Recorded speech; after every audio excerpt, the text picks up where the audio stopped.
4টা কাজ করলে আল্লাহ তাআলা ওই নারীদের জন্য জান্নাতের 8টা দরজা খুলে দিবেন, যেটা দিয়ে মন চায় ঢুকবে। আমার মায়েরা, আমার বোনের, আমি দেখেছি হেলিকপ্টার দিয়ে যখন আমরা নামছিলাম, অনেক বোনদের দেখা যাচ্ছিল প্যান্ডেলের ওখানে অপেক্ষা করতেছে। বোনদেরকে শুরুতেই আমি এই মেসেজটা দিলাম, আপনারা এই 4টা কাজ এনশিওর করবেন। এই 4টা কাজ দুনিয়ায় যদি কোনো নারী এনশিওর করে, তার জন্য আল্লাহ তাআলা জান্নাতের 8 দরজা খুলে দিবে। যেটা দিয়ে মনে চায় আপনি ঢুকবেন, কোনো না নাই, যেটা দিয়ে মনে চায়। আমাদের বোনদেরকে আল্লাহ তুমি কবুল করো। রব্বুল আলামিন এই সূরাটা শুরু করলেন ঈমানদারদেরকে ডেকে। এই সূরার মধ্যে রব্বুল আলামিন 5 বার ঈমানদারদেরকে ডাক দিয়েছেন, আর একবার গোটা বিশ্বের সব মানুষদেরকে ডাক দিয়েছেন। পড়েন সুবহানাল্লাহ। আল্লাহ বললেন, ইয়া আইয়ুহাল্লাযীনা আমানু লা তুকদ্দিমু বাইনা ইয়াদাইল্লাহি ওয়া রাসূলিহি ওয়াত্তাকুল্লাহ ইন্নাল্লাহা সামিউন আলীম। আল্লাহ বললেন, ও বিশ্বাসীরা শোনো, প্রথম গাইডলাইন, এই সমাজে যদি শান্তি চাও, সমাজটারে যদি সুন্দর বানাতে চাও, আল্লাহ আল্লাহ রাসূলের বিধানের উপরে কোনো কথা বলো না। আল্লাহ আল্লাহ রাসূল যেই বিধান দিয়েছেন ওই বিধানটাই ফাইনাল। আল্লাহ আল্লাহ রাসূল যা বলছে ওইটা ফাইনাল, না আমার যা মন চায় ওইটা ফাইনাল? কারটা ফাইনাল? আল্লাহ আল্লাহ রাসূলেরটা ফাইনাল। কোন বিশ্বাসী নারী, কোন বিশ্বাসী পুরুষ আল্লাহ আল্লাহর বিধান চলে আসার পরে মন গড়া কোনো কাজ করতে পারে নাকি? মুমিন নারী পুরুষ সব সময় ওই বিধান পালন করে যেই বিধানটা আমাদের জন্য ফরজ করেছে কে? আল্লাহ আল্লাহ রাসূল যা বলেছে এটাই ফাইনাল। খবরদার, আল্লাহ এবং আল্লাহ রাসূলের দেয়া কোনো বিধানকে টপকে যেও না। Don't try to be over smart, বেশি স্মার্ট হতে যেও না। যতটুকু ইসলাম দিয়েছে ওইটার মধ্যেই থাকো। ইসলামের চেয়ে বেশি স্মার্ট কোনো কিছু হতে পারে? ইসলামের চাইতে কোনো কিছু বেশি মডার্ন হতে পারে? আল্লাহর দেয়া, আল্লাহ রাসূলের দেয়া কোনো আইনের চেয়ে কোনো স্মার্ট আইন পৃথিবীবাসী বানাতে পারে? এজন্য আল্লাহ বললেন, ওয়ামা কানা লিমুমিনিন ওয়ালা মুমিনাতিন ইযা কাদাল্লাহু ওয়া রাসূলুহু আমরান আন ইয়াকুনা লাহুমুল খিয়ারাতু মিন আমরিহিম। আল্লাহ আল্লাহর রাসূলের বিধান যখন জানা হয়ে যায়, কোন মুমিন বান্দা বান্দি তাদের আর নিজেদের পক্ষ থেকে কোনো অপশন থাকে না, কোনো চয়েস নেই। আমার আল্লাহ বলেছে 5 ওয়াক্ত নামাজ জামাতের সাথে পড়ো, এর উপরে আমাদের কোনো কথা আছে নাকি? আল্লাহ নারীদেরকে বললেন হিজাব পরে রাস্তায় বের হও, এর উপরে কোনো কথা আছে নাকি? আল্লাহ বললেন সমাজের ফিনান্সিয়াল ট্রানজাকশন গুলো ব্যবসার মাধ্যমে হবে, কোনো সুদের কারবার চলবে না, এর উপরে মুমিনদের কোনো কথা আছে নাকি?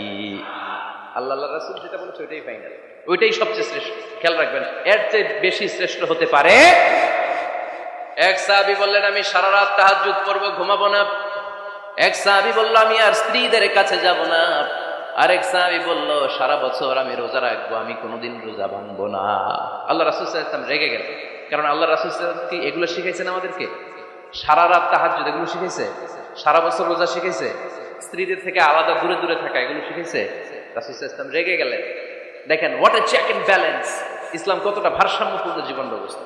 আল্লাহ রাসূল সাল্লাল্লাহু আলাইহি ওয়াসাল্লাম ডেকে বলেন, কার এত সাহস যে বলেছে সারা রাত তাহাজ্জুদ করবে? কই, আমি নবী তো সারা রাত তাহাজ্জুদ করি না, আমি নবী তো তাহাজ্জুদ পড়ি আবার ঘুমাই, তো আমি ঘুমাইয়া আল্লাহর এত বড় প্রিয় বান্দা হতে পারি, তোমার সমস্যা কোথায়?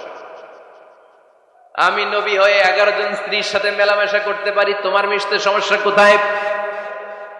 আমি নবী রোজা রাখি, আবার মাঝে মাঝে রোজা রাখি না, দিনের বেলা খাই, এভাবে মানতে তোমার সমস্যা কোথায়? ইন্নী লা আখশাকুম লিল্লাহি ওয়া আতকাকুম লাহু। আমি নবী সবার চাইতে বেশি আল্লাহরে চিনি, আমার নবীর চাইতে আল্লাহরে বেশি কেউ চিনে? আরে নবী তো আমাদেরকে আল্লাহকে চিনিয়ে দিয়েছে, চিল্লায় বলেন ঠিক কিনা? আমার নবীর চাইতে কেউ বেশি বুজুর্গ হতে পারবে না, আমার রাসূলের চাইতে কেউ বেশি আল্লাহওয়ালা হতে পারবে? তার মানে রাসূল যতটুকু শিখিয়েছে অতটুকুই শ্রেষ্ঠ। এটা টপকিয়ে, এটার উপর দিয়ে অ্যাডভান্স হয়ে সামনে যাওয়া যাবে? বেশি বোঝা যাবে না। খবরদার, রাসূল যেটা শিখিয়েছেন অতটুকুর মধ্যে থাকতে হবে, তাহলে কল্যাণ আর বরকত দিবে কে? মাগরিবের ফরজ নামাজ কয় রাকাত? কয় রাকাত? ফরিদপুরের কেউ যদি বলে আমি অনেক বড় আল্লাহর ওলি, আমি 5 রাকাত পড়বো, সব বেশির জন্য, হ্যাঁ কি কয়? হবে না। 5 রাকাত তো সেজদা কয়েকটা বেশি আছে, এটার মধ্যে রুকু কয়েকটা বেশি, কষ্টও বেশি, হবে? কথা কয় না, হবে? রমাদানের 30 দিন রোজা রাখা ফরজ, আপনি যদি বলেন না রমজানে না রেখে এটা আমি শাবান, জুলকাদ, জুলহাজ 3 মাস টানা 90 দিন রেখে দিব, বেশি রাখবো আমি, হবে? হবে? কারণ বেশি বুঝছে। কারণ কি? আল্লাহ রাসূলের চাইতে বেশি বোঝা যাবে? আল্লাহ রাসূলের চাইতে বেশি বুজুর্গ সাজা যাবে? খবরদার, never be advanced from Allah and his রাসূল। আল্লাহ এবং আল্লাহ রাসূলের চাইতে আমরা অ্যাডভান্স হব না। আল্লাহ আল্লাহ রাসূল যা দিয়েছেন ওইটাই ফাইনাল। ওইটা কি ফাইনাল? আওয়াজ করে বলেন, ওইটা কি? তাহলে সামাজিক সুখ সম্প্রীতির প্রধান মাধ্যম হচ্ছে আল্লাহ আল্লাহ রাসূল যা বলেছে এটাই আমরা মানব। এর উপরে আমরা কোনো কথা বলতে চাই? এরপর আল্লাহ ঈমানদারদেরকে আবার ডাক দিলেন, বললেন, ইয়া আইয়ুহাল্লাযীনা আমানু লা তারফাউ আসওয়াতাকুম ফাওকা সাওতিন নবী।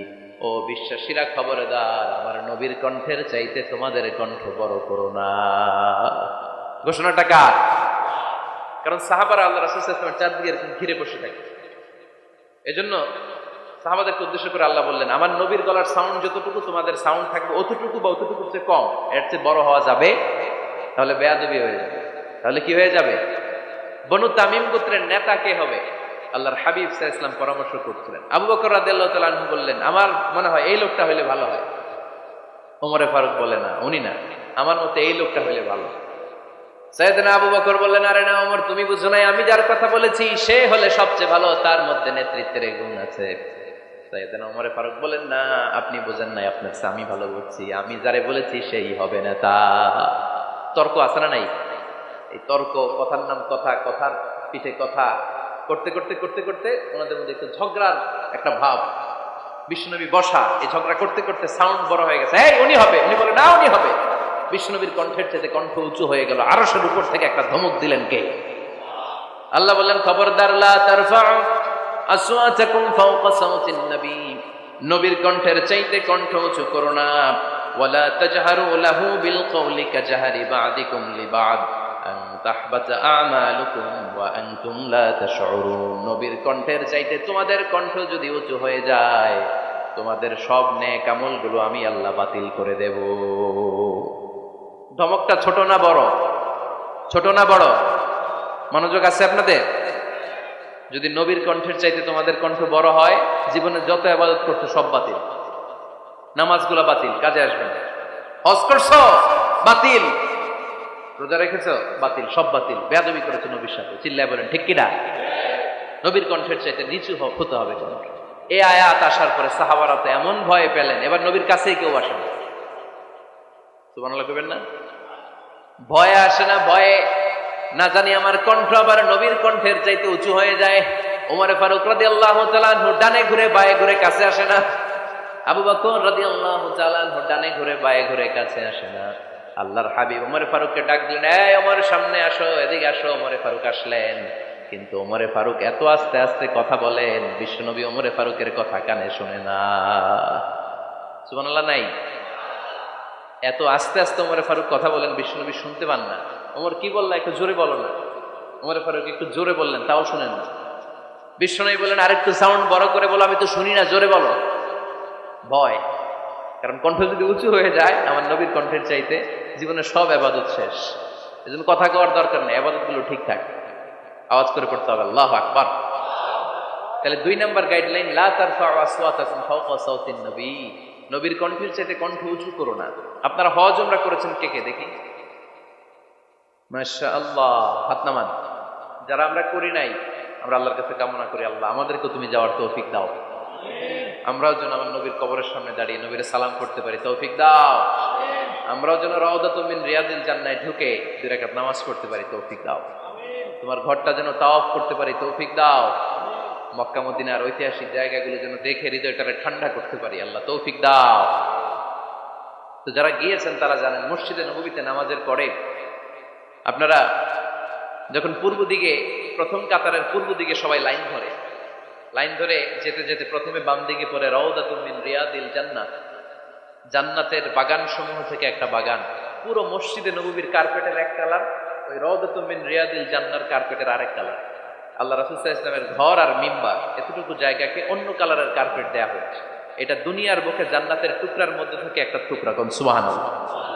হাজিরা খুব ভিড় করে ওইখানে নামাজ পড়ার জন্য। এটা বাম দিকে পাবেন। এরপরে যেতে যেতে কিছু দূর যাওয়ার পরেই বাঁ দিকে পাবেন বিশ্বনবী সাল্লাল্লাহু আলাইহি ওয়াসাল্লামের কবর, আল কবর আশ শরীফ। আমার নবী এখানে শুয়ে আছে, যেই নবীর কথা আজীবন ওয়াজে শুনলেন, যেই নবীরে নামাজের তাশাহুদে বসে সালাতু সালাম পড়ে শোনা, যে নবীর জন্য দেহের তাজা রক্ত আমরা বিলিয়ে দিতে রাজি, ওই নবীর কবরের সামনে যে যখন দাঁড়াবেন আর ভাববেন আমার আর নবীর থেকে ব্যবধান 5-6 হাত, এইখানে আমার নবী শুয়ে আছে, এইখানে আমি, আপনি কি ধৈর্য ধারণ করতে পারবেন?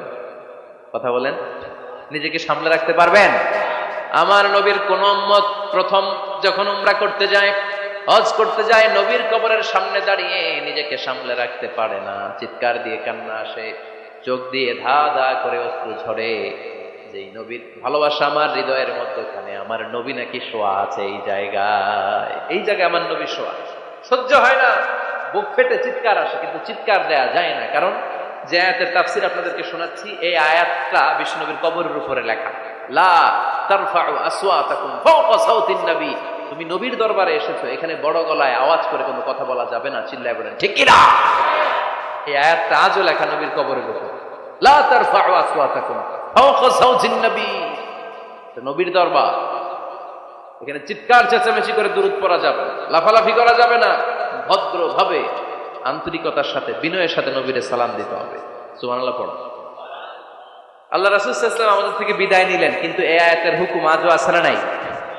অনুরূপ ভাবে যারা আমাদের উস্তাদ, মা বাবা, আধ্যাত্মিক নেতা, ধর্মীয় গুরু, ইসলামী আন্দোলনের নেতা, তাদের সামনেও উচ্চবাচ্য করে আওয়াজ করা যাবে, তাদের সাথে ভদ্র ভাষায় কথা বলার দরকার আছে না নাই?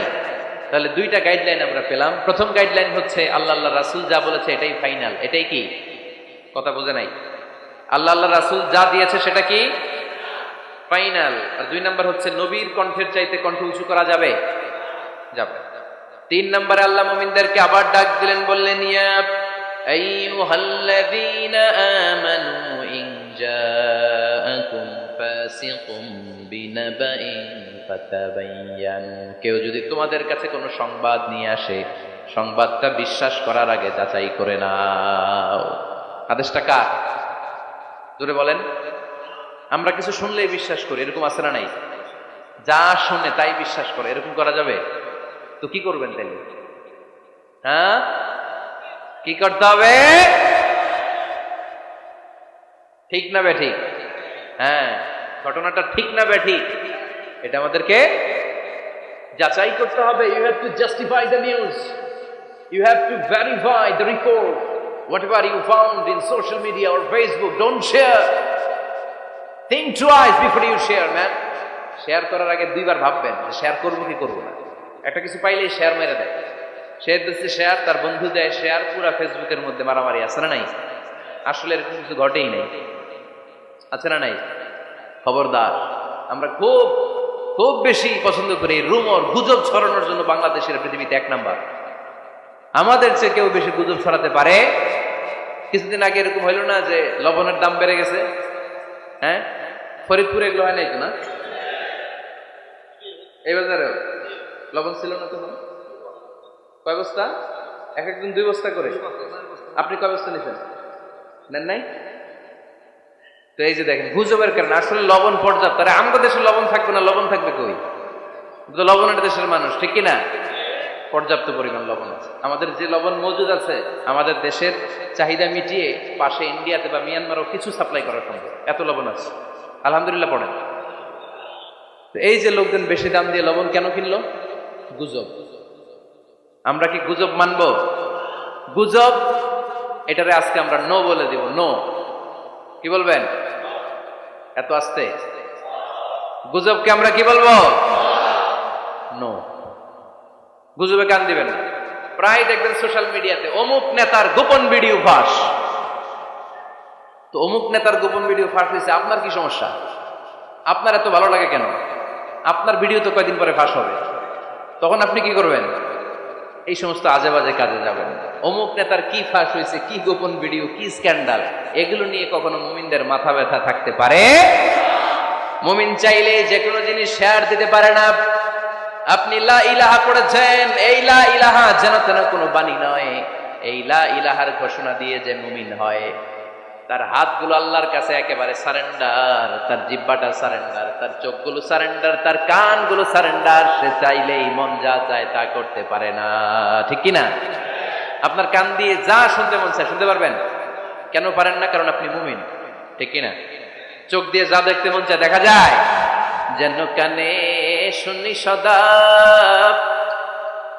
তোমার কালাম, হে খোদা চোখে যেন দেখি শুধু কোরআনের আয়াত, শোনো আমার মুনাজাত, শোনো শোনো ইয়া ইলাহি আমার মুনাজাত, শোনো আমার মুনাজাত। পড়েন আমিন। তাহলে ফাতাবায়ানু, নিউজ একটা শুনলেই আমরা শেয়ার দিব না ভাই, আমরা একটু চেক করব, ক্রস চেক, ডাবল চেক, নির্ভরযোগ্য তথ্যসূত্র তালাশ করব যে আসলে এই ঘটনাটা ঘটছে কিনা। 100% যখন আপনি confirm, then you may share in Facebook, that's not a big deal, দেন শেয়ার দেন, জনসচেতনতার জন্য শেয়ার দেন, সমস্যা নাই। কিন্তু না জেনে শেয়ার দেওয়া যাবে? কথা বলেন। আল্লাহ রাসূল সাল্লাল্লাহু আলাইহি ওয়াসাল্লামের জীবনে এরকম একটা ঘটনা ঘটেছিল। হারিস বিন মিরার রাদিয়াল্লাহু তাআলা আনহু বনুল মুস্তালিকের যুদ্ধে জেতার পরে হারিস বিন মিরারকে বিশ্বনবী দায়িত্ব দিলেন যে হারিস বিন মিরার, তুমি এই এলাকার নেতা, কি করতে হবে আমাদের? বিশ্বনবী বললেন নামাজ পড়বা, রমাদানের রোজা রাখবা, যাকাত আদায় করবা। মেরার বলে তাহলে যাকাত নেন। বিশ্বনবী বললেন না, 1 বছর পূর্ণ হওয়ার পরে যাকাত দিতে হয়। যাকাত কয় বছর পর পর? যাকাত প্রতিদিন দেয়া লাগে। হালানিল হাউল, 1 বছর যখন হবে আমি আমার সাহাবী পাঠাবো মদিনা থেকে, তখন দিয়ে দিই। বিশ্বনবী চলে গেলেন। 1 বছর পরে এক সাহাবীকে রেডি করলেন, যাকাতের সম্পদ নিয়ে আসো বনুল মুস্তালিকের পক্ষ থেকে। ওই সাহাবীর নাম হচ্ছে ওয়ালিদ ইবনে উকবা। বিশ্বনবী ডেকে বললেন, ওয়ালিদ যাও, 1 বছরের সময় অতিক্রান্ত হয়েছে, বনুল মুস্তালিকের লোকদের যত যাকাতের সম্পদ জমা হয়েছে নিয়ে আসো। সাইয়েদনা ওয়ালিদ ইবনে উকবা যখন সম্পদ আনার জন্য বের হলেন, ওইদিকে বনুল মুস্তালিকের লোকেরা শুনতে পেল বিশ্বনবীর পাঠানো সাহাবী উনাদের এলাকায় শুভাগমন করবে। ওই সাহাবীকে লাল গালিচার সংবর্ধনা দেওয়ার জন্য সেনাবাহিনী সহ পুরো এলাকা থেকে সব সৈন্যবাহিনী সহ তারা মরুভূমির মধ্যে এসে দাঁড়িয়ে রয়েছে। সুবহানাল্লাহ পড়ে। নবীর সাহাবীর আগমন হবে, নবীর সাহাবীর শুভাগমন, উনি এসে আমাদের এলাকার যাকাতের টাকা কালেকশন করে নিয়ে যাবে, ওনাকে সংবর্ধনা দিব, বের হও। তলোয়ার নিয়ে, ঘোড়া নিয়ে, গার্ড দিয়ে আমরা দাঁড়িয়ে থাকি। তো মরুভূমিতে সবাই দাঁড়ায় আছে। আল ওয়ালিদ ইবনে উকবা মদিনা থেকে বিশাল রাস্তা পাড়ি দিয়ে যখন বনুল মুস্তালিকের এলাকার কাছাকাছি দূর থেকে দেখে তলোয়ার নিয়ে লোকজন দাঁড়ায় আছে। কি নিয়ে দাঁড়ায় আছে? উনি ভাবছে আমারে মারার জন্য দাঁড়ায় আছে। উনি মনে মনে ভাবলেন বিশ্বনবী পাঠালেন যাকাত নেয়ার জন্য, যাকাত পরে নিব, আগে জান সামলাই। কারণ এলাকার লোকেরা সব তলোয়ার নিয়ে সেনাবাহিনী সহ দাঁড়ানো। আসলে কথাটা কি ঠিক? মারার জন্য দাঁড়ায় আছে? কি জন্য? সম্মান দেওয়ার জন্য। যেই চিন্তা ওই কাজ। সাহাবী আল ওয়ালিদ ইবনে উকবা উল্টা ঘুরে গেলেন, মন্দ ধারণা নিয়ে ফিরে যেয়ে বিশ্বনবীরে বললেন, নবী আপনি আমার মায়ের খাওয়ার জন্য পাঠাইছিলেন, যাকাত আনার জন্য পাঠিয়েছেন, কিন্তু তারা যাকাত তো দিবেই না, আমারে হত্যার জন্য তলোয়ার নিয়ে দাঁড়িয়েছিল গো নবী। কথা কি সত্য? উনি ভুল বুঝতে পারছেন, উনি ভুল বুঝেছেন। না বুঝে ভুল কথায় বিশ্বনবীর কাছে প্রচার করে দিলেন। আল্লাহর হাবিব সাল্লাল্লাহু আলাইহি ওয়াসাল্লাম সহজ সরল মনা নবী, সাহাবী তো আর মিথ্যা বলবেন না। বিশ্বনবী বিশ্বাস করলেন। বিশ্বাস করে খালিদ ইবনে ওয়ালিদের নেতৃত্বে 1000 সৈন্যের অভিযান পাঠালেন। বললেন যাও, যে দেখো ঘটনা কি, ঘটনা সত্য হলে অভিযান চালাও। আল্লাহ বলেন নবী অভিযান পরে চালায়েন, একটু থামেন। ফাতাবায়ানু ইন জাআকুম ফাসিকুম বিনাবাইন ফাতাবায়ানু, নবী ওয়ালিদ এসে আপনার কাছে দেই তথ্য প্রচার করেছে, তথ্যটা সঠিক নয়, আগে যাচাই করেন, তারপরে অ্যাকশনে যান। ঠিক কি না? আমরা ডাইরেক্ট অ্যাকশন মারি। আমরা কি করি? Action, action, direct action. সত্য না মিথ্যা ধার ধারি না। আল্লাহ বললেন নবী অভিযান চালাবেন না। ওয়ালিদ যেই কথা আপনারে বলেছে এই কথাটা সত্য নয়। আন তুসিবু কওমান বিজাহালাতিন ফাতুসবিহু আলা মা ফাআলতুম নাদিবিন। আপনি যদি ওই মুসলমানদের এলাকায় না জেনে অভিযান পাঠান, অভিযানে যদি কেউ মারা যায়, প্রত্যেকটা মৃত্যুর দায়ভার কিন্তু আপনার কাঁধেই বর্তাবে নবী। ঠিক কি না? এই যে আপনি চেক না করে, জাস্টিফাই না করে, নিশ্চিত না হয়ে, ওয়ালিদের কথায় বিশ্বাস করেই বনুল মুস্তালিককে অ্যাটাক করার জন্য 1000 সৈন্যবাহিনী পাঠালেন। ওরা যদি আক্রমণ করতো, কেউ যদি মারা যেত, এই দায়ভার কার? আমার নবীর। ঠিক কিনা? নবীকে শিখানোর মাধ্যমে আল্লাহ তাআলা গোটা উম্মাহকে শিখাই দিলেন, ইন জাআকুম ফাসিকুম বিনাবাইন ফাতাবায়ানু। কেউ যদি খবর নিয়ে আসে, শুনেই বিশ্বাস করো না, আগে যাচাই করো, আগে চেক করো, তারপরে বিশ্বাস করবা। ঠিক কিনা? তাহলে এখন থেকে একটা কিছু শুনলে বিশ্বাস করবেন। একজন এসে বলল, ভাইজান আপনার মেয়েরে দেখলাম আরেক ছেলের সাথে বাজারে ঘোরাফেরা করে। ওই রমনার বটমূলে দেখলাম আপনার মেয়ে আরেক ছেলেরে নিয়ে ফষ্টি নষ্টি করে। লোকের কথা বিশ্বাস করে বাসায় যে মেয়ের চুলের মধ্যে ধরে মাইর, আইজো মার কাইলো মাইর, এরকম হইতে পারে না? হয়তো ওই লোক আপনার মেয়ের মতো দেখতে আরেক মেয়েকে দেখছিলেন। এরকম হয় কিনা সমাজে? একজন এসে বললো, ভাই আপনি এখানে ভাবিরও তো দেখলাম ওই জায়গায় আরেক লোকের সাথে ঘোরাফেরা করতেছে, খবর রাখেন না বাসে? আপনি দেখে মেয়েকে, ঘটনা কি? আমার খেয়ে আমার পরে আরেকজনের সাথে, যে এই বাড়িতে যে মায়ের কোনো কথা নেই। দেখবেন যে ছোট্ট মারামারি থেকে এই ঘটনা অনেক সময় বিচ্ছেদ বা ডিভোর্স পর্যন্ত গড়ায়, ঠিক কিনা?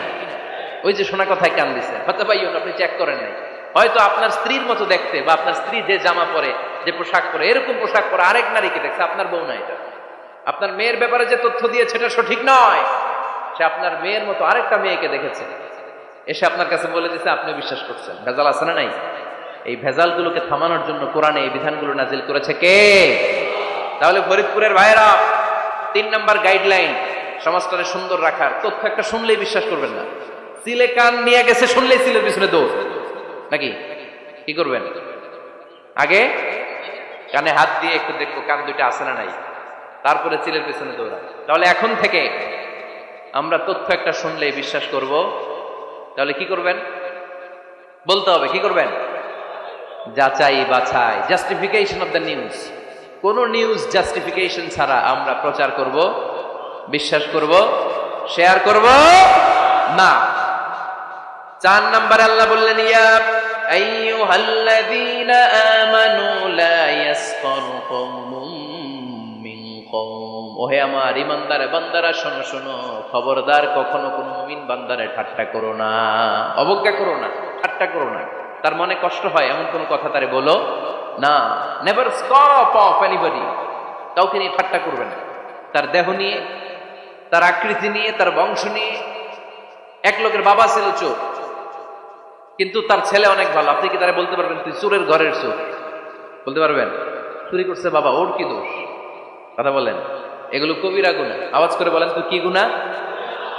কবিরা গুনাহ। কারো আকৃতি নিয়ে, আমার ফরিদপুরের কলিজার টুকরা যুবক ভাইরা, কারো আকৃতি নিয়ে কখনো অবজ্ঞা করবে না, তুচ্ছ জ্ঞান করবে না। এটা কবিরা গুনাহ, এটা আল্লাহ খুব অপছন্দ করেন। এর কারণ আকৃতিটা আমাদের হাতে নাই। আমাদের কারো নাক লম্বা, কারো খাটো, আমরা কেউ কালো, কেউ সাদা, আমরা কেউ স্মার্ট, কেউ অন্যরকম। তো এই যে আমাদের এক এক ধরনের আকৃতি, এটা কি আমি বানাইছি? আপনি বানাইছেন? দিছে কে? এই জন্য কারো দেহের গঠন নিয়ে যদি আপনি অবজ্ঞা করেন, এটা প্রক্ষান্তরে আপনি স্রষ্টাকে নিয়ে অবজ্ঞা করুন। কারো দেহের আকৃতি নিয়ে যদি আপনি তুচ্ছ করেন, তাকে তুচ্ছ করেননি, আমার রবকে আপনি তুচ্ছ করেছেন। চিল্লায় বলেন ঠিক কিনা? খবরদার, তুই কালু, তুই লম্বু, তুই মোটু, তুই কানা, তুই রোহিঙ্গা, আছে না নাই?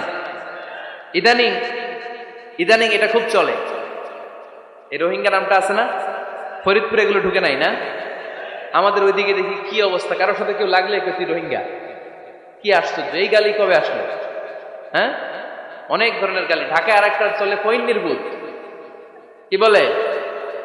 এই এগুলো আগে শুনি নাই আমরা, রিসেন্ট এগুলো বলা শুরু করছে। ফইন নির্বুত, রোহিঙ্গা না। এগুলো বলে আপনি কাউকে অবজ্ঞা করতে পারবেন? পারবেন না। খবরদার, এটা কবিরা গুনাহ, এটা ছোট গুনাহ মনে করবেন না। কারণ আকৃতি নিয়ে তুচ্ছ করা যায় না, কারণ আকৃতি দান করেছে কে?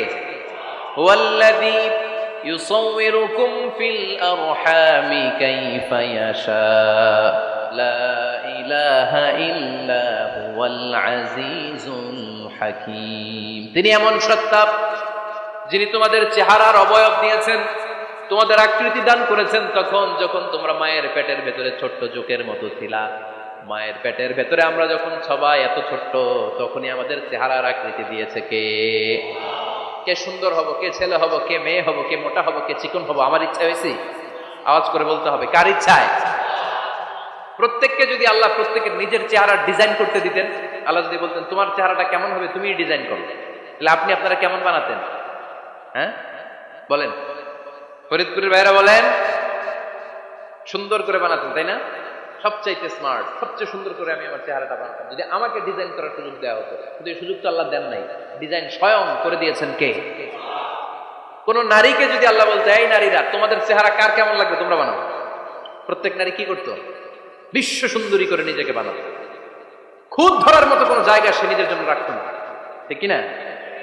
কিন্তু এটা আল্লাহ দেন নাই, এই আকৃতিটা আমাদেরকে সরাসরি দান করেছেন কে? খবরদার, আমাদের অনেকে বিকলাঙ্গ, আমাদের অনেকের হাত ছোট, পা বড়, দেখতে মোটা, কেউ চিকন কেউ কালো। খবরদার, কারো আকৃতি নিয়ে কখনো কোনো অবজ্ঞার সুরে, ঠাট্টার সুরে কোনো কথা আমরা বলবো না। রাজি আছেন? সবাই রাজি আছেন? আল্লাহ রাসূল সাল্লাল্লাহু আলাইহি ওয়াসাল্লামের এক সাহাবী ছিল, নাম ইবনে মাসউদ রাদিয়াল্লাহু তাআলা আনহু। ওনার পায়ের নলা ছিল খুব চিকন, অস্বাভাবিক চিকন, স্বাভাবিক না। তো উনিও এটা ঢেকে রাখতেন, দেখাতেন না কাউকে। একদিন উনি খেজুর পাড়ার জন্য খেজুর গাছে উঠলেন। খেজুর গাছে ওঠার পরে নিচ থেকে সাহাবারা পায়ের চিকন নলা দেখে ফেলছে। দেখে সবাই হাসি, সবাই হেসে কুটি কুটি। বিশ্বনবী বললেন, হেসো না, খবরদার, আমার ইবনে মাসউদের পায়ের চিকন নলা দেখে হেসো না। আমার ইবনে মাসউদের এই পায়ের চিকন নলা যদি মিজানের পাল্লায় উঠিয়ে দেয়া হয়, কিয়ামতের দিন উহুদ পাহাড়ের চেয়েও ভারী হয়ে যাবে। খবরদার, আমার ইবনে মাসউদকে আমার আল্লাহ অনেক পছন্দ করে, তার পা চিকন দেখে তাকে তুচ্ছ করো না। আল্লাহর হাবিব সাল্লাল্লাহু আলাইহি ওয়াসাল্লামের 11 জন স্ত্রীর মধ্যে থেকে একজন স্ত্রী ছিলেন একজন স্থূল আকৃতি, অবেসিটি ছিল, একটু মোটা। ওনার নাম ছিল সাফিয়া রাদিয়াল্লাহু তাআলা আনহা। তা আম্মা জান আয়েশার সাথে একবার সফিয়ার ঝগড়া। নবীদের বউদের মাঝে মাঝে মাঝে ঝগড়া হতো, তবে সেটা হতো মধুর ঝগড়া। সুবহানাল্লাহ পড়েন। আয়েশার ঘরে দিয়ে আসে, কারণ নবী আয়েশার ঘরে। আম্মা জান আয়েশা রাদিয়াল্লাহু তাআলা আনহা বলেন, এগুলো কি? ওই দাসী বলে, তরকারি। কে দিছে? অমুক স্ত্রী। কেন দিয়েছে? আমি কি রান্না করতে পারি না? তোমরা রান্না তোমরা খাও। এই কথা বলে পাতিল সহ উড়ায় মারছেন চেহারা মধ্যে। এর কারণ ওনারা মানুষ ছিলেন, মানবীয় ব্যাপারগুলো ওনাদের মধ্যেও কাজ করত। আবার এক স্ত্রী ঝোল দিয়ে রান্না করে কিছু খাবার নিয়ে এসেছে। আম্মা জান আয়েশা রেগে মেগে ওই ঝোল নিয়ে ওই স্ত্রীর গালের মধ্যে মেখে দিয়েছেন। বিষ্ণুনবীর আরেক বউয়ের গালের মধ্যে ওই ঝোল লাগাই দিয়েছে। এবার ওই স্ত্রী বিষ্ণুনবীর কাছে যেয়ে বলে, ইয়া রাসূলুল্লাহ, দেখেন আয়েশারে আপনি বেশি আদর করেন তো, দেখেন কি করে আমাদের সাথে। এই যে আমাদের গালের মধ্যে ঝোল মাখাই একবার মেকআপ বানায় দিয়েছে। বিষ্ণু সাল্লাল্লাহু আলাইহি ওয়াসাল্লাম বললেন, তাই? আয়েশাকে ডাকো। আম্মা জান আয়েশা রাদিয়াল্লাহু তাআলা আনহা আসলেন। আল্লাহ রাসূল সাল্লাল্লাহু আলাইহি ওয়াসাল্লাম বললেন, তুমি কি আমার এই স্ত্রীর সাথে এমন আচরণ করেছো? আম্মা জান আয়েশা বললেন, করেছি। কেন? আম্মা জান আয়েশা বললেন, তখন মেজাজটা গরম ছিল, এখন বুঝতে পারতেছে আসলে এই কাজটা করা ঠিক হয় নাই। এবার বিশ্বনবী বিচার করবেন। বিশ্বনবী বললেন, আল কিসাস, যেমন করা হয়েছে বিচার হবে তেমন। তোমার গালে যেমনি ঝোল লাগাই দিয়েছে, তুমি একটু ঝোল নিয়ে আয়েশার গালে লাগাই দাও। সুবহানাল্লাহ পড়বেন না? ওই স্ত্রীও কিছু ঝোল নিয়ে আম্মা জান আয়েশার গালে লাগাই দিল। এখন দুজনে হাসতেছে, বিশ্বনবীও হাসলেন, আরশের উপর থেকে খুশি হয়ে গেলেন কে? তো স্ত্রীদের মধ্যে মাঝে মাঝে এটা ঘটতো। সাফিয়া রাদিয়াল্লাহু তাআলা আনহা ছিলেন একটু মোটা। আম্মা জান আয়েশা বললেন, ইয়া রাসূলুল্লাহ, দেখেন আপনার মুটি বউ, আপনার মুটকি বউ, এই মুটি বউ বলে একদিন একটা গালির মতো দিয়ে ফেলছে। আল্লাহ রাসূল সাল্লাল্লাহু আলাইহি ওয়াসাল্লাম রেগে গেলেন, বললেন, আয়েশা, এটা কেমন কথা? তুমি বললা মুটি, আমার সাফিয়ারে তুমি মুটি বলে গালি দিলা রে আয়েশা। ইয়া আয়েশা, লাকাদ কুলতি লা কালিমা লাউ মুজিজাত বিমাইল বাহরি লামাজাজাতহু। এমন একটা মন্তব্য তুমি সাফিয়ার ব্যাপারে করে ফেলেছো রে আয়েশা, এই কথাটা যদি সাগরের নীল পানির মধ্যে ছেড়ে দেয়া হয়, এই কথার পঙ্কিলতার কারণে, এই কথার কর্দমাক্ততার কারণে, এই কথার পঙ্কিলতার কারণে সাগরের সব পানিগুলো মুহূর্তের মধ্যে কালো হয়ে যাবে। এই কথাটা সাগরে ফেলে দিলে সাগরের নীল পানি পুরোটা কালো হয়ে যাবে। আয়েশা, খবরদার, কাউকে তুচ্ছ করে অবজ্ঞা করে কখনো কিছু বলা যাবে না। এই জিহ্বাটা এটা ভয়ঙ্কর একটা অঙ্গ। বেশিরভাগ পাপ এই জিহ্বা দিয়ে হয়। কি দিয়ে হয়? এই জন্য সাহাবারা জিহ্বা ধরে মাঝে মাঝে জিহ্বার মধ্যে ব্যাট মারতেন আর বলতেন, জিহ্বা তোর জন্য আমি আটকে যাবো কিয়ামতের দিন। আমলিক আলাইকা লিসানাক, নিজের জিহ্বার মালিক নিজে হন, আপনার জিহ্বার মালিক যেন শয়তান না হয়ে যায়। জিহ্বা আপনার, শয়তানের ভাষায় আপনি কথা বলেন কেন? খবরদার, প্রতিটা কমেন্ট, প্রতিটা কথা, প্রতিটা মন্তব্য, এগুলোর ব্যাপারে কিয়ামতের দিন পাই টু পাই করে আপনার কাছে আল্লাহ সুপ্রিম কোর্টের কাঠগড়ায় দাঁড় করিয়ে আপনারা জিজ্ঞেস করবে কে? এজন্য বিশ্বনবী বলছেন, মাইয়াদমান লি মা বাইনা লিহিয়াইহি ওয়া মা বাইনা রিজলাইহি আদমান লাহুল জান্নাহ। আমার কোন উম্মত যদি দুইটা অঙ্গের গ্যারান্টি আমারে দেয়, আমি আমার উম্মতকে জান্নাতের গ্যারান্টি দেব। দুইটা অঙ্গের, একটা হলো জিহ্বা আর একটা লজ্জাস্থান। দুই চোয়ালের মাঝে যা থাকে লিজ্জা, জিহ্বা, আর দুই পায়ের মাঝখানে যা থাকে লজ্জাস্থান। এই দুইটা অঙ্গের গ্যারান্টি যদি বিশ্বনবীকে আপনি দেন যে, নবী, জিহ্বা আর লজ্জাস্থান এই দুইটা অঙ্গের কোনো পাপ আমি করব না, নবী বলে, আমি দুনিয়ায় তোমার জান্নাতের গ্যারান্টি দিলাম। এই জন্য জিহ্বাটারে সামলান, যা মনে চায় বললেন। খবর আছে না নাই? খবর আছে। মা ইয়ালফিযু মিন কাওলিন ইল্লা লাদাইহি রাকীবুন আতীদ। যা মুখ দিয়ে বের হয় লিখে রাখার জন্য দুইজন ফেরেশতা রেডি করে রেখেছে কে? চিল্লায় বলেন। যতদিন আমরা বেঁচে থাকবো ততদিন থাকবে আমাদের কাঁধে। আমরা মরে যাবো, এই ফেরেশতারা উড়াল দিবে, ঠিক কিনা? দুই কান্দে ছিল যে তোমার দুইজনা পাহারা, তোমারে একলা খুইয়া পালাইছে তাহারা। তোমার আট কুঠুরি নয় দরজা বন্ধ, এবার হলো রে হলো, মুখে আল্লাহ রসুল সবে বলো, ও মুখে আল্লাহ রসুল সবে বলো। দুয়ারে আইসাছে পালকি নাই হরি গাও, তোলো রে তোলো, মুখে আল্লাহ রসুল সবে বলো, ঠিক না? এজন্য সাবধান। আমলিক আলাইকা লিসানাক, নিজের জিহ্বার মালিক নিজে হন। মন যা চায় মুমিন তখন ইচ্ছা মতো মন মতো কোনো মন্তব্য ছুটতে পারে না। বিশ্বাসী বলে যদি নিজেকে দাবি করে, নিজের জিহ্বার মালিক নিজে থাকার দরকার আছে না নাই? তাহলে 4 নম্বরে আল্লাহ বললেন লা ইয়াসখার কওমুন মিন কওম, কেউ কাউরে ঠাট্টা করবো না আমরা, অবজ্ঞার সুরে কোনোদিন কাউরে কোনো কথা বলবো না। রাজি আছেন? সবাই রাজি? কষ্ট হচ্ছে? হ্যাঁ, আরো কিছু সময় চলবে? চলবে? তাকবীর পড়েন তো, লিল্লাহে তাকবীর। এরপরে 5 নম্বরে আল্লাহ বললেন ওয়ালা তালমিজু আনফুসাকুম, খবরদার তোমরা অন্যের দোষ খোঁজো না। দোষ খুঁজবা নিজেদের, কিন্তু সমাজে আমরা অন্যের দোষ খুঁজি কি খুঁজি না? 5 নম্বর ওয়ালা তালমিজু আনফুসাকুম, নেভার ডিসফেম ইচ আদার, একে অপরের দোষ খোঁজো না। আমাদের সমাজে কিছু লোক আছে নিজের দোষ দেখে না, খালি অন্যের দোষ দেখে, আছে না নাই? চায়ের দোকানে বসে বসে দেখবেন বলবে এই বাড়িতে এই সমস্যা, ওই বাড়িতে ওই সমস্যা, ওই বাড়িতে মারামারি, ওই বাড়িতে কাটাকাটি। তোর বাড়িতে কি সমস্যা ওইটা বল, তোমার বাড়িতে কি সমস্যা ওইটা বলো মিয়া। আছে না এরকম? এই হুজুর ভালো না, এই সমস্যা, ওই হুজুরও ভালো না, এই হুজুরও খারাপ, এই হুজুরের এই সমস্যা। তুমি হুজুরের কি সমস্যা? তুমি হুজুরের কি সমস্যা আগে জাতির কাছে ওইটা বলো। আগে নিজে ভালো হও, নিজে ভালো তো জগৎ ভালো। খবরদার অন্যের দোষ খুঁজবেন না, এটা খুব বাজে একটা স্বভাব, খালি অন্যের দোষ খুঁজ। যে নিজে নিজের দোষ খুঁজতে পারে, যে নিজে নিজের সমালোচনা করতে পারে, সে সবচেয়ে বুদ্ধিমান। কারণ অন্যে কি করছে এই ব্যাপারে আপনাকে ধরবে আল্লাহ। কথা বলেন না কেন? আল্লাহ আপনাকে ধরবে আপনার কি সমস্যা, আপনি কি করলেন, শুধু ওই ব্যাপারেই আপনি জিজ্ঞাসিত হবেন। এজন্য আল্লাহ বললেন তাদের উপর আমার লানত, তাদের উপর ধ্বংস, যারা প্রকাশ্যে অপ্রকাশ্যে অন্যদের দোষ খুঁজে বেড়ায়, দোষ বলে বেড়ায়, এরকম আছে না নাই? আল্লাহ লানত দিয়ে বললেন ওয়াইলুল লিকুল্লি হুমাযাতিল লুমাযা, গোপনেও দোষ খোঁজে প্রকাশ্যেও দোষ বলে, তাদের উপর আল্লাহ লানাত। হুমাযাতিল লুমাযা, এই লুমাযা শব্দ থেকে আল্লাহ এনেছেন ওয়ালা তালমিজু আনফুসাকুম, একে অপরের দোষ খোঁজো না, নিজের দোষ খোঁজো, সেই সবচেয়ে বুদ্ধিমান। তাহলে আমরা আত্মসমালোচনা করব, কি করব? খেয়াল রাখবেন, সবচেয়ে খারাপ হচ্ছে সমালোচনা। সবচেয়ে খারাপ কি? তারপর কিছুটা ভালো যেটা, সেটা হচ্ছে আলোচনা। সেটা কি? আলোচনা। সবচেয়ে ভালো হচ্ছে আত্মসমালোচনা। সবচেয়ে ভালো কি? তাহলে 3টা বললাম। এক হচ্ছে সমালোচনা, আমরা করব না, আমরা করব আলোচনা, আর সবচেয়ে বেশি করব আত্মসমালোচনা, সেলফ ক্রিটিসিজম।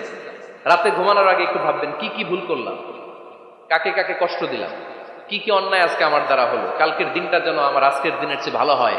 নিজের সাথে নিজের এরকম বোঝাপড়ার দরকার আছে না নাই? আমরা যেন আত্মসমালোচনা করি ফরিদপুরের ভাইয়েরা, অন্যের দোষ যেন না খুঁজি। Small people talk about people, যারা নিচু মনের মানুষ এরা শুধু মানুষের দোষ খুঁজে বেড়ায়, মানুষ নিয়ে কথা কয়, এই মানুষ, এই মানুষের সমস্যা, এই সমস্যা। Average people talk about things and story and the incidents. যারা মাঝারি মনের মানুষ তারা বিভিন্ন ঘটনা নিয়ে কথা বলে, বিভিন্ন বিষয় নিয়ে কথা বলে। আর গ্রেট পিপল, যারা মহামানুষ, দে টক অ্যাবাউট আইডিয়াস, তারা নতুন নতুন আইডিয়া নিয়ে কথা বলে। এই আইডিয়া সমাজে অ্যাপ্লাই করলে, ইমপ্লিমেন্ট করলে সমাজটা বদলে যাবে। এই আইডিয়া এখানে সেট করলে এখানে কল্যাণ হবে। বড় মনের মানুষরা আইডিয়া নিয়ে কথা বলে। এখন দ্য ডিসিশন ইজ ইয়োর্স, সিদ্ধান্ত আপনার। আপনি কি ছোট মনের মানুষ হবেন না বড় মনের মানুষ হবেন? অন্যরে নিয়ে আমার কোনো টেনশনের দরকার নেই। আমি জান্নাতি না জাহান্নামী, এই টেনশনে তো ঘুম আসে না আমার। আমার কি অবস্থা হবে আমি জানি না। আমি আরেকজনের দোষ করি, আমি আরেকজনের বদনাম বলি, আমি আরেকজনের পিছু লেগে থাকি। খবরদার, বিশ্বাসী বলে যারা দাবি করে তারা কখনো অন্যের পিছু লাগতে পারে। খেয়াল রাখবেন, কেউ যদি পিছু লেগে থাকে ও আজীবন পিছেই থাকবে। পিছু লাগা মানে কি? ও সামনে না আমি সামনে। কথা বোঝে নাই বোধহয়। কেউ যদি আমার পিছু লাগে, ও সামনে না আমি সামনে, ভাই আমি সামনেই থাকবো, ও পিছনেই থাকবে। কথা বুঝতে পেরেছে? খবরদার পিছু লাগবো না কারো, কারণ কারো পিছু লাগলে আমি পিছনে পড়ে যাবো। কারো দোষ খুঁজবো না, নিজের দোষ খুঁজবো। আমার কি সমস্যা, আমার কি ইমপ্রুভ করা দরকার, আমার কি ডেভেলপ করা দরকার, আমি নিজেকে কিভাবে সাজাতে পারি, এই নিয়ে থাকবে আমার টেনশন। আল্লাহর দেয়া আমাদের জন্য সবচেয়ে বড় উপহার হচ্ছে সময়। আল্লাহ আপনারা এত কিছু দিয়েছেন, এর মধ্যে সবচেয়ে দামি কোন জিনিসটা দিয়েছে জানেন? সময়। কি দিয়েছেন? আমাদের জীবনের এই সবচেয়ে দামি জিনিসটা, এই সময়টা আমরা অন্যের পিছনে লাগাই ফেলি। অন্যের দোষ খুঁজতে খুঁজতে অন্যের এই সময়টা দিয়ে দিই, নিজের সময় নিজের কাজে লাগাতে পারি না, তাই না? এজন্য আমরা যেন অন্যের দোষ না খুঁজি, নিজের দোষ খুঁজি। ওয়ালা তালমিজু আনফুসাকুম, একে অপরের দোষ খুঁজো না। আদেশটা কার? আওয়াজ করে বলতে হবে, আদেশটা কার? এরপরে রব্বুল আলামিন বললেন, ওয়ালা তানাবাজু বিল আলকাব, খবরদার খবরদার কাউরে মন্দ নামে ডেকো না। প্রত্যেককে যে নামে ডাকলে সে খুশি হয় তাকে ওই নামে ডাকো। কোনো মন্দ নামে কখনো কাউরে ডাকা যাবে না। মন্দ নামে ডাকা যাবে? সম্মানিত ভাইরা, কাউরে মন্দ নামে ডাকবেন? তার যেই নাম ওই নামে ডাকবেন। যে নামে সে নিজেকে ডাকলে পছন্দ করে তাকে ওই নামে ডাকবেন। মন্দ নামে কাউরে ডাকা যাবে না। এটা কবিরা গুনাহ। এটা কি গুনাহ? কবিরা গুনাহ। কারণ প্রত্যেকের নামটা প্রত্যেকের কাছে খুব প্রিয়, খুব আপন, খুব যত্নের, তাই না? ভাই আপনার নাম কি? উজ্জ্বল হোসেন। উজ্জ্বল নামে আরো মানুষ এই গ্রামে আছে না নাই? আপনার কাছে মনে হতে পারে উজ্জ্বল নামটা তো খুব স্বাভাবিক একটা নাম। উজ্জ্বল, কত উজ্জ্বল আছে এলাকায়, আপনার কাছে এরকমই লাগে, কত উজ্জ্বল। কিন্তু ওনার কাছে উজ্জ্বল নামটা এরকম না। ওনার কাছে উজ্জ্বল নামটা স্পেশাল। উজ্জ্বল নামটা কি? স্পেশাল। কারণ এই নামে তাকে সবাই ডাকে। এই নামটা তার কাছে খুব আদরের, খুব যত্নের। হুজুর আপনার নাম কি? সুলাইমান ফারুকি। আপনার কাছে মনে হতে পারে আরে কত সুলাইমান তো জীবনে দেখছি, কত সুলাইমান আছে বাংলাদেশে, 10,000 সুলাইমান আছে না নাই? আছে।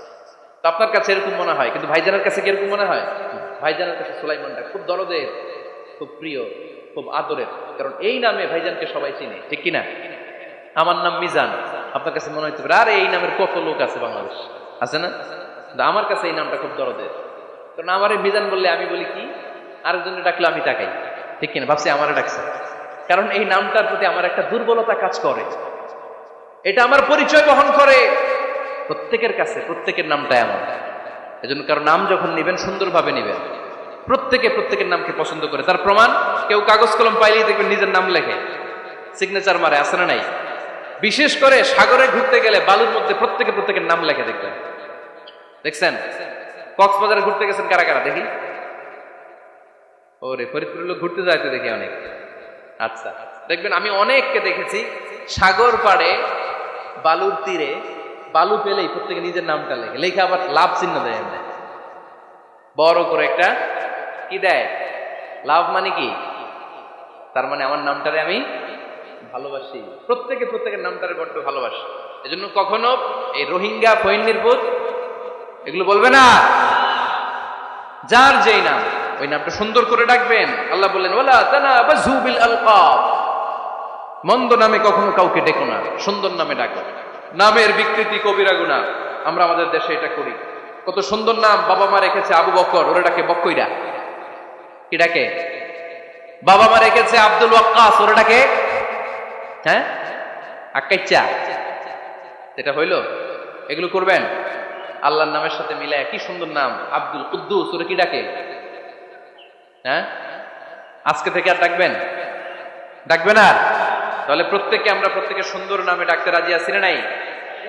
এরপরে আল্লাহ 8 নম্বরে বললেন ইয়া আইয়ুহাল্লাযীনা আমানু জতানিবু কাসীরাম মিনাল-যান ইন্না বা'দায-যান্নি, খবরদার আন্দাজ অনুমান করে কথা বলো না। ইজতানিবু কাসীরাম মিনাল-যান, অতিরিক্ত আন্দাজ আর অনুমান নির্ভর কথা থেকে বেঁচে থাকো। আদেশটা কার?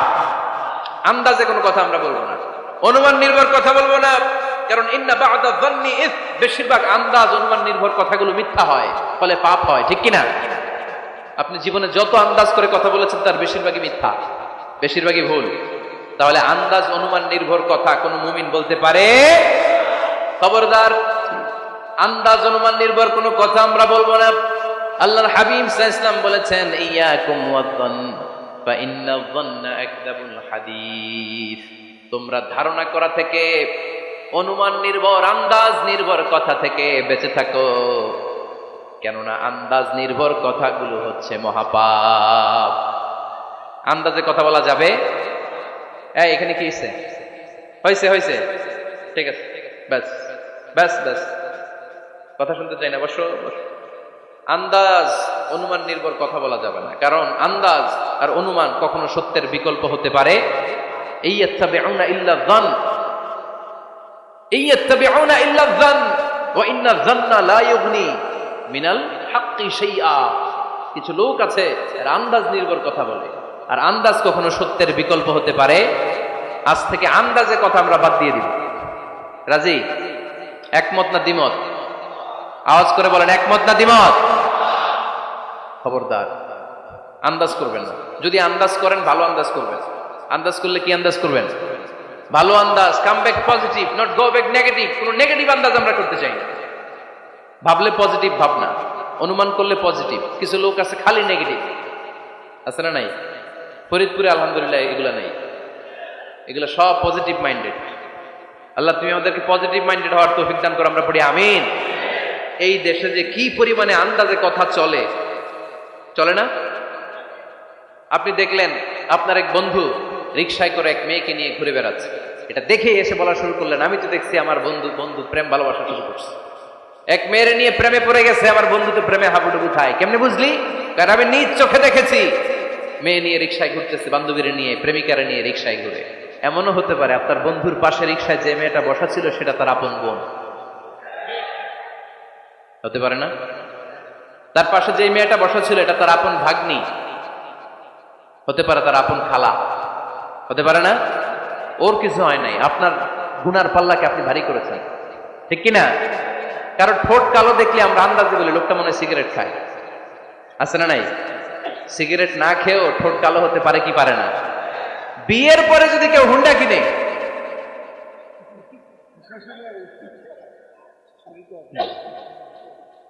বিয়ের পরে যদি হুন্ডা কিনে, কিসের হুন্ডা? এই দেখছেন, আন্দাজে মেরে দিছে যৌতুক। তো ও যখন হুন্ডা পাইছে বা কিনছে বা থেকে আনছে, কত টাকা খরচ করে কিনলো, কেমনে আনলো, কিস্তিতে এনে আনলো না সরাসরি আনলো, মাথার গাম পায়ে ফেনে আনলো না বন্দুকটা চালাইতেছে, জানেন আপনি? তো এগুলো ধারণা করেন কেন? আন্দাজে আন্দাজে ধারণা করেন কেন? আজকে থেকে আন্দাজের গোষ্ঠী গিলাই আমরা। আন্দাজে কথা বলা যাবে? খবরদার। ইজতানিবু কাসীরাম মিনাজ যান।